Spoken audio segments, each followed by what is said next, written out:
창세기 30장. 라헬이 자식을 낳지 못하자 그녀는 언니를 시샘하며 야곱에게 말했다. 저도 아기를 낳고 싶어요. 아기를 낳지 못하면 전 죽어버릴 거예요. 그러자 야곱이 화를 내며 말했다. 나더러 어쩌라는 말이요. 아기를 낳지 못하게 하시는 분은 하나님 아니시오. 나더러 하나님 역할이라도 하라는 말이요. 라헬이 말했다. 제 몸종 비라와 잠자리를 가지도록 하세요. 비라가 아기를 낳아 내게 안겨줄 거예요. 그렇게라도 혈통을 이어가야지요. 라헬은 자기 몸종 비라를 남편에게 소실로 주었다. 야곱이 비라와 잠자리를 가지니 비라가 임신하여 아들을 낳았다. 라헬이 말했다. 하나님께서 내 속사정을 아시는구나. 내 호소를 들으시고 나에게 아들을 주셨구나. 그러면서 라헬은 아기 이름을 단이라고 지었다. 라헬의 몸종 비라가 또 임신하여 두 번째로 야곱의 아들을 낳았다. 라헬이 말했다. 내가 언니와 격렬한 몸싸움을 벌여 마침내 이겼다. 그러면서 라헬은 아기 이름을 납달리라고 지었다. 한편 레아는 자기가 더는 아기를 가질 수 없다는 것을 알고 자기 몸종 실바를 야곱에게 주어 소실로 맞게 했다. 레아의 몸종 실바도 야곱의 아들을 낳았다. 레아는 말했다. 나는 참 복도 많아. 그러면서 레아는 아기 이름을 갓이라고 지었다. 레아의 몸종 실바가 또 야곱의 아들을 낳자 레아가 말했다. 나처럼 행복한 여자가 있을까? 여자들이 나를 보고 복받았다고 하겠네. 그러면서 레아는 아기 이름을 아셀이라고 지었다. 밀을 수확할 때가 왔다. 르우벤은 들에 나갔다가 합 한 채를 발견하고 그것을 캐어 어머니 레아에게 갖다 주었다. 라헬이 레아에게 말했다. 언니, 르우벤이 가져온 합 한 채를 내게 좀 나눠줘요. 레아가 라헬에게 말했다. 예, 내 남편까지 빼앗아간 주제에 뭐라고? 이제는 내 아들이 가져온 합 한 채까지 달라고? 그러자 라헬이 말했다. 언니가 합 한 채를 나눠주면 오늘 밤에는 내가 그 일을 언니한테 양보할게. 밤이 되었다. 야곱이 들에서 돌아오자 레아는 밖으로 마중 나가 야곱에게 말했다. 오늘 밤은 저의 집으로 오세요. 제 아들이 가져온 합 한 채를 라헬에게 준 대가로 오늘 밤은 제가 당신을 차지하기로 했어요. 그날 밤 야곱은 레아와 잠자리를 가졌다. 하나님께서 레아의 호소를 들어주셨다. 레아는 아기를 가졌고 다섯 번째로 야곱의 아들을 낳았다. 레아가 말했다. 내가 내 몸종을 남편에게 주었더니 하나님께서 내게 그 보답을 해주셨구나. 그러면서 레아는 아기 이름을 이사갈이라 지었다. 레아가 또 아기를 가져 여섯 번째로 야곱의 아들을 낳았다. 레아가 말했다. 하나님께서 내게 귀한 선물을 주셨구나. 내가 남편에게 아들을 6씩이나 낳아주었으니 이제는 내 남편도 나를 잘 대해주겠지. 그러면서 레아는 아기 이름을 스불론이라고 지었다. 얼마 뒤 레아는 딸을 낳고는 이름을 디나라고 지었다. 하나님께서는 라헬도 잊지 않고 돌보아 주셨다. 하나님께서는 라헬의 호소를 들으시고 그녀의 태를 열어주셨다. 라헬이 임신하여 아들을 낳고 말했다. 하나님께서 나의 수치를 벗겨주셨구나. 그러면서 라헬은 아기 이름을 요셉이라고 지었다. 라헬이 말했다. 주께서 아들 하나를 더 주신다면 얼마나 좋으랴. 라헬이 요셉을 낳은 후 야곱이 라반에게 말했다. 저는 그동안 장인어른을 위해 일해왔습니다. 이제는 저를 고향으로 돌아가게 해주세요. 아내들과 자식들도 함께 데려가겠습니다. 제가 그동안 장인어른을 위해 얼마나 열심히 일했는지는 어르신께서도 잘 아실 거예요. 라반이 말했다. 자네만 좋다면 여기에 더 머물러 주었으면 하네. 내가 점을 쳐보았더니 주께서 내게 복을 주신 것이 다 자네 덕분이더군. 라반이 덧붙였다. 내가 품삯으로 자네에게 얼마를 주어야 할지 말해보게. 내가 그 품삯을 지불하도록 하겠네. 야곱이 말했다. 그동안 제가 얼마나 열심히 장인어른의 일을 했으며 또 장인어른의 가축을 얼마나 잘 보살폈습니까? 장인어른께서도 잘 아실 것입니다. 제가 여기 오기 전에는 장인어른께 가축이 얼마 없었지만 이제는 크게 불어났습니다. 제가 온 뒤로 주께서 장인어른께 복을 내려주신 것입니다. 이제는 저도 제 가정을 위하여 일할 때가 되지 않았습니까? 라반이 말했다. 그러면 내가 자네에게 어떻게 해주었으면 좋겠나? 야곱이 대답했다. 저는 아무것도 바라지 않습니다. 저를 위해 한 가지만 허락해 주신다면 제가 다시 장인어른의 가축대를 먹이고 돌보겠습니다. 제가 오늘 장인어른의 가축대를 살펴보고 그 가운데 점이 있거나 얼룩무늬가 있는 양, 검은 새끼 양, 그리고 점이 있거나 얼룩무늬가 있는 염소를 가려낼 테니 앞으로 그런 것들이 나오면 장인어른께서 그것들을 제 품삯으로 주십시오. 나중에 장인어른께서 확인해 보시면 제가 얼마나 정직한지 아실 것입니다. 제가 차지한 목 가운데 점이 없거나 얼룩무늬가 없는 염소가 있거나 검지 않은 새끼 양이 있으면 그것들은 모두 장인어른의 가축대 중에서 제가 훔친 것이라고 해도 좋습니다. 라반이 말했다. 좋네. 자네 말대로 하세. 그날로 라반은 수렴소 가운데서 얼룩무늬 있는 것과 점이 있는 것, 암염소 가운데서도 얼룩무늬 있는 것과 점 있는 것, 또 모든 검은 양을 모두 가려내어 그것들을 자기 아들들에게 주었다. 또 라반은 야곱이 있는 곳을 자기가 있는 데서 사흘길쯤 떨어지게 하고 자기 가축대 중 나머지를 야곱에게 먹이게 했다. 야곱은 미루나무와 감복숭아 나무와 플라타너스의 푸른 가지들을 꺾은 후 그것들의 껍질을 여기저기 벗겨내어 흰 줄무늬가 있는 막대를 만들었다. 야곱은 그 막대들을 양에게 물을 먹이는 구유 안에 세워놓았다. 양들이 물을 먹으러 와서 야곱이 껍질을 벗겨낸 나뭇가지들을 보면서 교미를 하곤 했다. 그 나뭇가지 앞에서 새끼를 뺀 가축들은 모두 점이 있거나 얼룩무늬가 있는 새끼를 낳았다. 야곱은 그렇게 태어난 새끼 양들을 따로 구분해 놓았다. 라반의 가축과 섞이지 않도록 야곱은 얼룩무늬가 있는 새끼 양과 점 있는 새끼 양을 따로 떼어 놓았다. 튼튼한 가축들이 교미를 할 때면 야곱은 가축들이 쉽게 볼 수 있도록 껍질을 벗긴 나뭇가지를 구유 안에 가져다 놓았다. 그러나 허약한 가축들이 교미를 할 때면 껍질 벗긴 그 나뭇가지를 갖다 놓지 않았다. 이렇게 하여 허약한 것들은 라반의 소유가 되었고 튼튼한 것들은 야곱의 소유가 되었다. 야곱은 큰 부자가 되었다. 가축대뿐만 아니라 많은 남녀 종들을 거느리고 수많은 낙타와 나귀를 소유하게 되었다.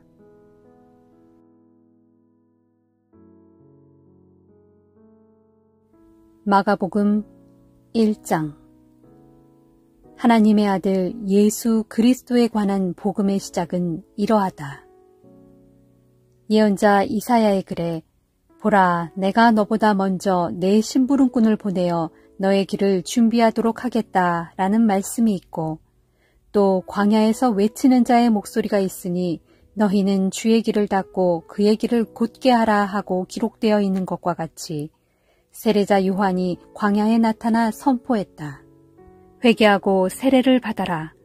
그리하면 죄를 용서받을 것이다. 그러자 예루살렘과 온 유대 지방 사람들이 세례 요한에게 몰려가 죄를 고백하고 요단강에서 세례를 받았다. 세례 요한은 몸에 낙타털을 걸치고 허리에는 가죽띠를 둘렀으며 메뚜기와 들꿀을 먹고 살면서 사람들에게 이렇게 외쳤다. 나보다 더 크고 능력 있는 분이 내 뒤에 오십니다. 나는 몸을 굽혀 그분의 신발끈을 풀어드릴 만한 자격조차도 없습니다. 나는 여러분에게 물로 세례를 주지만 그분은 성령으로 세례를 주실 것입니다. 그 무렵 예수께서 갈릴리 나사렛에서 요단 강으로 나오셔서 세례 요한에게 세례를 받으셨다. 세례 후에 예수께서 요단 강물에서 막 올라오시는데 하늘이 열리면서 성령이 비둘기처럼 자기에게 내려오는 것을 보셨다. 그리고 바로 그때 하늘에서 음성이 들려왔다. 너는 내 사랑하는 아들이고 내 마음을 몹시 기쁘게 하는 아들이다. 그 일이 있은 직후 예수께서는 성령의 인도를 받아 광야로 나가셨다. 예수께서는 그곳에서 40일 동안 사탄에게 시험을 받으셨다. 예수께서 광야에서 들짐승들과 함께 지내셨는데 천사들이 그분의 시중을 들었다. 세례 요한이 붙잡혀 감옥에 갇힌 뒤 예수께서는 갈릴리에 오셔서 하나님 나라의 복음을 전파하였다. 때가 왔고 하나님의 나라가 가까이 이르렀습니다. 회개하고 복음을 믿으십시오. 어느 날 예수께서 갈릴리 호숫가를 지나시던 중에 시몬과 그의 동생 안드레가 호수에 그물을 던지고 있는 것을 보셨다. 그들은 갈릴리의 어부였다. 예수께서 그들을 불러 말씀하셨다. 나를 따라오시오. 내가 당신들을 사람 낚는 어부가 되게 하겠소. 그들은 그 자리에서 즉시 그물을 버리고 예수를 따라 나섰다. 조금 더 길을 가시다가 예수께서 세베대의 아들 야고보와 요한이 배에서 그물을 깁고 있는 것을 보셨다. 예수께서 그들을 부르시자 그들도 즉시 아버지 세베대와 일꾼들을 배에 남겨둔 채 예수를 따라 나섰다. 예수 일행은 가버나움 성읍으로 갔다. 안식일이 되자 예수께서는 그곳 회당에 들어가서 사람들을 가르치셨다. 사람들은 예수의 가르침에 경탄하였다. 예수의 가르침에서는 율법 교사들과는 달리 권위가 느껴졌기 때문이다. 그때에 악한 귀신 들린 사람이 회당에 와 있다가 소리쳤다. 나사렛 예수여, 우리에게 무엇을 바라십니까? 우리를 없애려고 오셨습니까? 나는 당신이 누구인지 잘 압니다. 당신은 하나님께서 보내신 거룩한 분이십니다. 예수께서 그 악한 귀신을 꾸짖으시며 명령하셨다. 입 다물고 그 사람에게서 즉시 나오라. 그러자 악한 귀신은 그 사람에게 발작을 일으켜 놓고 비명을 지르며 그 사람을 떠나갔다. 사람들이 모두 놀라 서로 쑥궁거렸다. 이게 도대체 어찌된 일인가? 이렇게까지 권위 있는 가르침은 여태 들어본 적이 없다. 악한 귀신마저도 그분에게 복종하다니. 그리하여 예수의 소문은 금세 갈릴리 온 지역으로 퍼져나갔다. 예수께서 가버나움 회당에서 나오신 후 야고보와 요한 형제와 함께 시몬과 안드레 형제의 집으로 가셨다. 그 집에는 마침 시몬의 장모가 열병으로 앓아누워 있었다. 그 아픈 사정을 예수께 말씀드리자 예수께서는 그 여자 곁으로 다가가 손을 잡아 일으키셨다. 그러자 그 여자는 순식간에 열이 내려서 자리에서 일어나 그들의 시중을 들어주었다. 해가 저물고 날이 어두워지자 사람들이 병자들과 귀신 들린 사람들을 예수께 데려왔다. 온 마을 사람들이 시몬의 집문 앞에 모여들었고 예수께서는 온갖 병자들을 일일이 고쳐주셨다. 귀신들을 쫓아내시면서 귀신들에게 입을 다물라고 명령하셨다. 귀신들은 예수가 누구인지를 잘 알고 있었기 때문이었다. 이튿날 새벽 예수께서 날이 밝기도 전에 한적한 곳으로 홀로 나아가 기도하고 계셨다. 그때 시몬과 일행 몇 명이 예수를 찾아다니다가 예수를 만나자 큰 소리로 외쳤다. 선생님, 모두들 선생님을 열심히 찾고 있습니다. 그러자 예수께서 말씀하셨다. 이제 근처의 다른 마을로 가자. 거기에서도 하나님 나라의 복음을 전해야 한다. 나는 복음 전하는 일을 하기 위해서 이 땅에 온 것이다. 예수께서는 갈릴리 온 지방을 두루 돌아다니시면서 회당에서 가르치시고 또한 귀신들을 쫓아냄으로써 귀신 들린 사람들을 고쳐주셨다. 하루는 어떤 나병 환자가 예수께 와서 무릎을 꿇고 간청하였다. 선생님, 선생님께서는 마음만 먹으면 저를 깨끗하게 해주실 수 있습니다. 예수께서는 측은한 마음이 들어 그에게 손을 내밀어 만지면서 말씀하셨다. 그렇게 해주겠소. 내가 원하노니 당신은 깨끗하게 되시오. 그 순간 그 나병 환자의 나병이 깨끗이 나았다. 예수께서 그를 보내시며 엄히 당부하셨다. 이 일을 아무에게도 말하지 마시오. 곧장 제사장에게로 가서 몸을 보인 다음 모세가 정한 대로 몸이 깨끗해진 데에 대한 증거로서 예물을 바치도록 하시오. 하지만 그 사람은 나가자마자 그 이야기를 온 사방에 퍼뜨렸다. 그 후부터 예수께서는 마을로 드러내놓고 들어가시지 못하고 동네 바깥 외딴 곳에서 묵으셔야 했다. 하지만 사람들은 어떻게 알았는지 금세 예수께 몰려들곤 했다.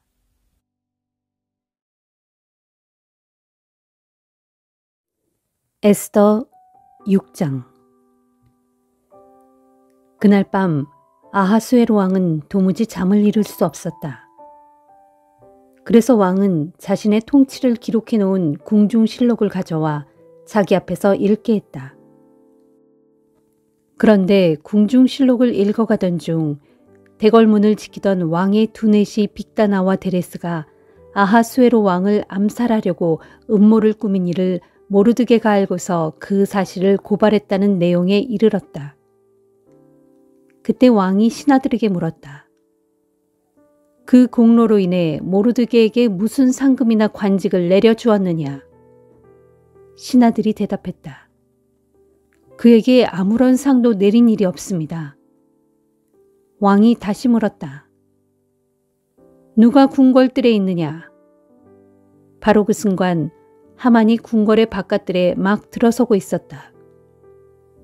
하만은 자기가 세운 장대에 모르드게를 매달기 위해 왕의 허락을 받으려고 일찍 궁궐로 들어오던 중이었다. 왕의 신하들이 대답했다. 하만이 지금 뜰에 서 있습니다. 그러자 왕이 명령했다. 하만을 들여보내라. 하만이 들어오자 왕이 물었다. 내가 특별히 영예를 베풀고 싶은 사람이 있는데 그 사람에게 어떻게 해주면 좋겠소? 이 말을 듣고 하만이 속으로 생각했다. 왕께서 손수 영예를 베풀고 싶은 사람이 있다면 나 말고 또 누가 있겠는가? 그래서 하만은 이렇게 대답했다. 왕께서 친히 영예를 베풀고 싶은 사람이 있으시다면 왕께서 입으시는 옷과 왕께서 타시는 말을 내어오게 하시고 그 사람의 머리에 왕관을 씌운 다음 왕의 대신들 중에서 가장 높은 신하에게 그 옷과 말을 맡기시어 왕께서 영화롭게 해주시려는 그 사람에게 왕의 옷을 입히게 하고 또 그 사람을 왕의 말에 태워서 이 수산 도성을 데리고 돌아다니게 하시되 모든 백성들이 보는 앞에서 그 신하가 말을 끌고 가면서 왕께서 영예를 주시려고 하는 사람에게는 이렇게 상을 베풀어 주신다 하고 크게 선포하게 하소서. 그 말을 듣고 왕이 하만에게 즉각 명령을 내렸다. 좋다. 내가 지금 말한 그대로 당장 왕의 옷과 말을 가지고 가서 시행하도록 하라. 지금 궁궐의 대문을 지키고 앉아있는 유다 사람 모르드게에게로 가서 그 사람을 데려다가 내가 말한 그대로 실행하여 그에게 왕의 영예를 베풀도록 하라. 너는 그 모든 절차를 그대로 수행하되 한 가지도 빠뜨려서는 안 된다. 하만은 왕의 옷과 말을 가지고 모르드게에게로 갔다. 하만은 모르드게에게 왕의 옷을 입히고 그를 왕의 말에 태워 수산 도성의 거리로 나갔다. 그리고 하만은 큰 소리로 외치기를 왕께서 영화롭게 해주기를 원하시는 사람에게는 이렇게 상을 베풀어 주십니다. 하며 돌아다녔다. 그런 다음 모르드게는 다시 궁궐 대문에 자기 자리로 되돌아갔고 하만은 근심이 가득한 얼굴로 허둥지둥 급히 집으로 돌아갔다. 자기 집으로 돌아온 하만은 자기 아내 세레스와 친구들에게 방금 있었던 일들을 다 이야기해 주었다. 그러자 아내 세레스와 그의 친구들 중 영리한 자들이 말했다. 당신이 유다 사람 모르드게 앞에서 그처럼 무릎을 꿇었으니 이제부터는 그를 당해낼 수가 없을 것입니다. 계속 맞서다가는 틀림없이 당신이 먼저 망할 것입니다. 그들이 이 같은 이야기를 하고 있는 동안 왕의 내시들이 와서 에스더가 베푼 잔치에 하만을 급히 데리고 갔다.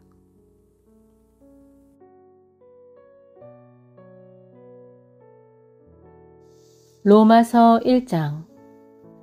그리스도 예수의 종인 나 바울은 부르심을 받아 사도가 되었고 하나님의 복음을 전하도록 따로 세우심을 받은 사람입니다. 이 복음은 하나님께서 예언자들을 통해 성경에 미리 약속하신 것으로서 하나님의 아들이신 우리 주 예수 그리스도에 관한 소식입니다. 그분은 인간의 몸으로는 다윗의 후손으로 태어나셨고 거룩한 영으로는 죽은 자들 가운데서 부활하심으로써 능력 있는 하나님의 아들로 인정되신 분입니다. 우리는 그분을 통하여 오직 은혜로 사도의 직분을 받았는데 그것은 우리가 그분의 이름을 널리 전함으로써 모든 나라의 사람들이 그분을 믿고 그분께 순종하도록 하려는 것입니다. 여러분도 그들 가운데서 부르심을 받아 오늘날 예수 그리스도께 속한 사람들이 되었습니다. 그러므로 나는 하나님의 사랑을 받아 성도로 부르심을 받은 로마에 사시는 여러분 모두에게 우리 아버지 하나님과 우리 주 예수 그리스도께서 은혜와 평강을 내려주시기를 빕니다. 나는 무엇보다도 여러분 모두에 대해 예수 그리스도를 통해 나의 하나님께 감사를 드립니다. 그것은 여러분의 믿음이 온 세상에 널리 알려졌기 때문입니다. 지금껏 나는 하나님의 아들 예수 그리스도의 복음을 전함으로써 온 마음을 다해 하나님을 섬겨왔습니다. 또한 내가 얼마나 여러분을 위해 기도를 드리는지 하나님께서 나의 증인이십니다. 나는 하나님의 뜻에 의해서 어떻게든지 내가 여러분에게 갈 수 있는 길이 열리기를 간절히 기도하고 있습니다. 내가 이처럼 간절히 여러분을 방문하고 싶어 하는 것은 여러분께 신령한 은사를 나누어 드려 여러분을 더욱 굳세게 하기 위해서입니다. 더불어 여러분과 내가 서로의 믿음으로 상호간의 격려를 받고자 하기 위함입니다. 형제 여러분, 이 사실을 꼭 알아주시기 바랍니다. 나는 다른 이방 사람들에게서 거둔 성과를 여러분에게서도 훌륭히 거둘 수 있기를 바라는 마음으로 지금까지 여러분에게 가려고 여러 번 계획을 세웠지만 어찌된 일인지 번번이 방해를 받았습니다. 나는 헬라인이든 미개인이든 지혜로운 사람이든 어리석은 사람이든 그 누구를 막론하고 모든 사람에게 복음을 전해야 할 빚을 진 사람입니다. 그러므로 이런 이유로 나는 로마에 사는 여러분에게도 복음을 전하기를 간절히 원하는 것입니다. 나는 복음을 조금도 부끄럽게 생각하지 않습니다. 이 복음은 유대인으로부터 헬라인에 이르기까지 모든 믿는 사람들에게 구원을 주시는 하나님의 크신 능력이기 때문입니다. 복음에는 하나님의 의로움이 나타나 있어 오직 믿음으로 믿음에 이르게 합니다. 이것은 성경에 기록되기를 의인은 믿음으로 말미암아 살 것이다 라고 한 것과 같습니다. 하나님께서는 진리를 가로막는 인간들의 모든 불경함과 불의함에 대해 하늘에서 진노하십니다. 그것은 하나님을 알만한 것들이 그들 가운데 분명히 드러나 있기 때문입니다. 그렇습니다. 하나님께서는 자신에 대해 알만한 것들을 사람들에게 밝히 내려다 보이셨습니다. 세상이 창조된 이후로 하나님의 보이지 않는 성품, 곧 하나님의 영원하신 권능과 신성은 그분이 지으신 만물 가운데 분명히 나타나 있으므로 사람이 그것을 보고 충분히 깨닫고 알 수 있도록 되어 있습니다. 그러므로 사람들은 하나님을 몰랐다고 핑계를 댈 수 없습니다. 이렇게 사람들은 하나님을 알면서도 하나님을 영화롭게 하지도 않았고 그분께 감사를 드리지도 않았습니다. 오히려 헛되고 쓸모없는 생각들만 품어 그들의 미련한 마음은 진리의 빛을 잃고 어두워져 버렸습니다. 사람들은 스스로 지혜롭다고 주장하지만 사실은 어리석은 바보가 되어버려 영원히 썩지 않는 하나님의 영광을 조만간 썩어질 사람이나 새나 짐승이나 기어다니는 동물의 형상으로 바꾸어 그것들을 숭배했습니다. 그러므로 하나님께서는 사람들의 마음의 정욕에 따라 제멋대로 하도록 더러움에 그냥 내버려 두셨고 그 결과 사람들은 서로의 몸을 욕되게 했습니다. 이렇게 사람들은 하나님의 진리를 거짓된 것으로 바꾸어 버렸고 거룩한 창조주 대신에 헛된 피조물을 섬기고 숭배했습니다. 하지만 영원토록 찬송을 받으실 분은 오직 창조주 하나님뿐이십니다. 아멘. 이런 이유로 하나님께서는 사람들이 온갖 마음의 수치스러운 욕망에 따라 살도록 내버려 두셨습니다. 그랬더니 심지어는 여자들마저도 하나님께서 정해주신 남자와의 자연스러운 성관계를 외면하고 여자끼리 부자연스러운 성관계를 일삼았습니다. 이와 같이 남자들 또한 여자와의 정상적인 성관계를 외면하고 서로 욕정에 불타서 남자가 남자와 더불어 동성끼리 부끄러운 짓을 했습니다. 그래서 그들은 자신들의 타락한 행위에 대해 스스로 마땅한 징벌을 받았습니다. 더욱이 사람들이 자신들의 마음에 하나님 모시기를 아주 싫어하므로 하나님께서는 사람들의 그런 타락한 마음을 그대로 내버려 두셔서 그들이 해서는 안 될 못된 짓들을 하도록 놓아두셨습니다. 그 결과를 보십시오. 사람들은 온갖 불의와 악행과 탐욕과 악의로 가득 차 있으며 또한 질투와 살인과 분쟁과 사기와 악독으로 가득 차 버렸습니다. 게다가 그들은 험담을 하고 중상모략을 일삼으며 하나님을 미워하고 건방지게 행동하며 교만을 부리고 자랑을 떠버리며 악한 일을 꾸미고 부모에게 대듭니다. 또 그들은 분별력이 없고 신의가 없으며 인정도 없고 자비심도 없습니다. 그들은 이런 짓을 행하는 자는 죽어 마땅하다는 하나님의 공의로운 법도를 잘 알면서도 돌이키지 않고 그런 짓을 스스로 계속할 뿐만 아니라 그런 짓을 행하는 사람들을 잘한다고 부추기기까지 합니다.